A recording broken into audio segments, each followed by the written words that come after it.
ही करेगी रूही को मजबूर की वह खुद को जूही की नजरों में गिराए, जिसे पूरे घर वालों के सामने दादी लगाएगी रूही पर एक के बाद एक आरोप। लेकिन जल्द ही नहर लगाएगा दादी की इस चाल का पता, क्योंकि पूनम अब सोनी के दिमाग में यह बात डाल चुकी है कि समर के बेटे को ही इस घर में वारिस होने का हक मिलना चाहिए, जिससे सोनी पर पूनम की बातों से काफी गहरा असर पड़ता है और वह फैसला कर लेती है कि वह अब सारे दिल के शिकवे भुलाकर जूही के बच्चे का अच्छे से ध्यान रखेगी, ताकि इस घर का वंश नहर का बेटा नहीं बल्कि समर और रूही का हो। इस बात से अनजान की पूनम जूही का भला सोचकर सोनी के मन में फूट डाल रही है, इसीलिए सोनी रूही के पास जाकर उसे अपना फैसला सुना देती है कि उस बाबा ने रूही को जूही से दूर रहने को कहा है, इसीलिए रूही को अब खुद को जूही की नजरों में गिराना होगा। जिसे सुनकर रूही को एक बड़ा झटका लगता है और वह सोनी से इसकी वजह पूछती है, जिस पर सोनी बताती है कि जब तक जूही को इस बात का यकीन नहीं होगा कि रूही सच में उसके लिए अशुभ है, तब तक वह रूही के पास आती रहेगा। जिसे सोनी के कहने पर रूही जूही की भलाई के लिए उसकी बात मान लेती है और जूही को यह एहसास दिलाने की कोशिश करने लगती है कि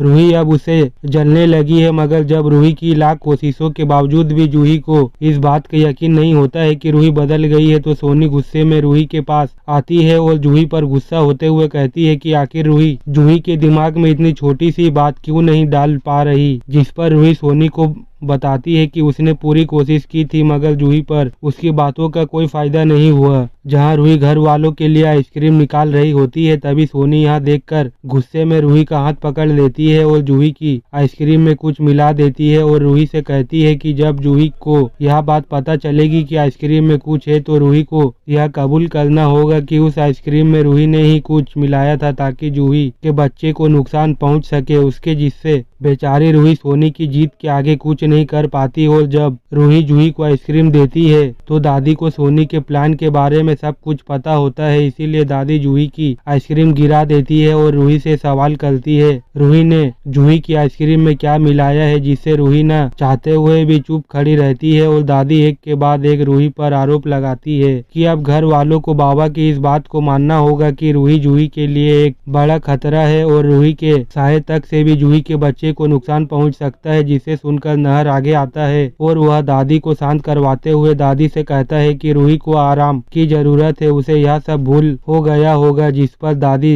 नहर से कहती है कि रूही ने यह भूल में नहीं बल्कि जान के मारे किया है। जिसे सुनकर रूही के पैरों तले जमीन खिसक जाती है और वही रूही को समझ नहीं आता कि आखिर अब वह कैसे घर वालों के सामने अपनी बेगुनाही साबित करे। जिसके बाद नहर रूही का हाथ पकड़कर उसे अपने कमरे में ले जाता है और उसे पूछता है कि आखिर रूही किस बात को लेकर इतना परेशान है और क्या सच में उसने भूल से जूही की आइसक्रीम में कुछ मिलाया था। जिससे रूही पहले तो नहर के सामने बात टालने की कोशिश करती है, मगर नहर के बार बार पूछने पर रूही को बताना पड़ता है कि एक बाबा ने कहा था कि रूही जूही और उसके बच्चे के लिए मानुस है, जिससे उसे जूही से दूर रहना होगा। इसलिए सोनी ने रूही और जूही के बीच दूरियां खड़ी करने के लिए जूही से यह सब करवाया। जिसे सुनकर नहर को एक बड़ा झटका लगता है और उसे समझ नहीं आता कि आखिर सोनी रूही के साथ इतना बड़ा अन्याय कैसे कर सकती है। जिसके बाद नहर रूही से साफ साफ कह देती है कि उसे ऐसे किसी भी अंधविश्वास पर यकीन नहीं, लेकिन अगर फिर भी रूही चाहे तो जूही से दूर रह सकती है। मगर रूही को दादी और सोनी की किसी भी बात को नहीं मानना है। जिससे रूही नहर से कह देती है कि वह ऐसा ही करेगी, लेकिन अब नहर इतनी आसानी से चुप नहीं बैठने वाला। इसीलिए नहर इस बात का पता लगाने का फैसला कर देता है कि क्या सच में किसी बाबा ने रूही के बारे में ऐसा कहा था या किसी ने उस बाबा से रूही के बारे में यह सब बुलवाया है। जिससे अब दादी की खेल नहीं, क्योंकि जल्द ही नहर के सामने दादी की साजिश आएगी कि रूही को घर से बाहर करवाने के लिए दादी ने रूही के खिलाफ घुमा फिराकर इतना बड़ा षड्यंत्र रचा।